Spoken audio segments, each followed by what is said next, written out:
জামাত শিবিরের কর্মীরা বুলেটকে ভয় পায় না। জামাত শিবিরের কর্মীরা কখনো মৃত্যুকে ভয় পায় না। আমরা জানি আমরা পৃথিবীর কোথাও যাব না। আমরা দেশে ছিলাম, আছি, শেষ মুহূর্ত পর্যন্ত আমরা লড়াই চালিয়ে যাব। বাংলাদেশে একজন মানুষ যারা ফ্যাসিবাদ বিরোধী বেঁচে থাকতে এই বাংলাদেশে দ্বিতীয়বার ফ্যাসিবাদ কায়েম করবেন, ভোট কারচুপির নির্বাচন করবেন, কেন্দ্র দখল করবেন, গুলি চালিয়ে মানুষ সরিয়ে দিয়ে কেন্দ্র দখল করবেন, গাছের সাথে বেঁধে আপনাদের ছবি তুলে সারা ওয়ার্ল্ডে ভাইরাল করা হবে। জামাত শিবিরের কর্মীরা বুলেটকে ভয় পায় না। জামাত শিবিরের কর্মীরা কখনো মৃত্যুকে ভয় পায় না। আমরা জানি মৃত্যু এটা স্বাভাবিক বিষয়, আমাদের মরতেই হবে।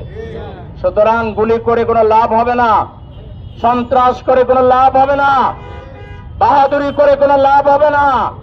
অহংকার করবেন না, অহংকার পতনের মূল।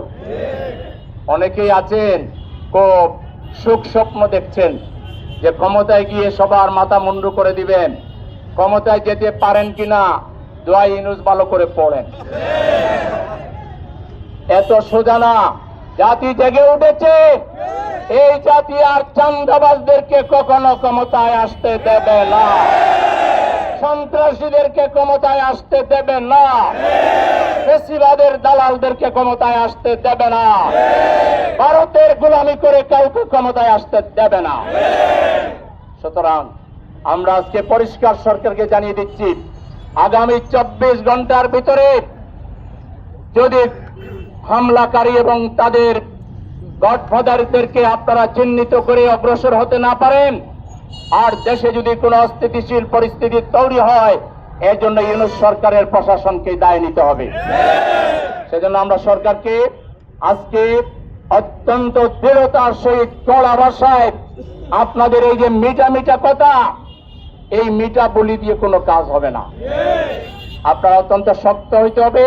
ব্লক রেড দেন, কম্বিং অপারেশন করেন, যৌথ বাহিনী নামান এবং যেখানে পান সেখানে সন্ত্রাসীদেরকে মেসাকার করে ফেলাম, মাটির সাথে মিশিয়ে ফেলুন।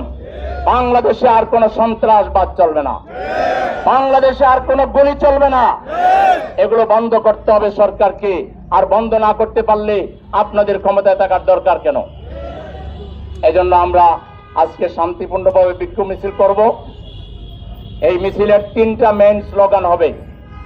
একটা হলো হাদির উপর হামলাকারীদের গ্রেফতার করো, করতে হবে। গডফাদারদেরকে গ্রেফতার করো, করতে হবে। এরপরে যে স্লোগান হবে, আমরা বুলেট, বোমা, গুলি ইত্যাদি ভয় পাই না, আমরা মরতে রাজি আছি, আমরা লড়াই চালিয়ে যাব। কিন্তু আমরা এই স্লোগানের নামে কোন ধরনের কোন দলের বিরুদ্ধে, কোন বিশেষ গোষ্ঠীর বিরুদ্ধে আমরা কোন স্লোগান দেব না। ঠিক আছে কিনা?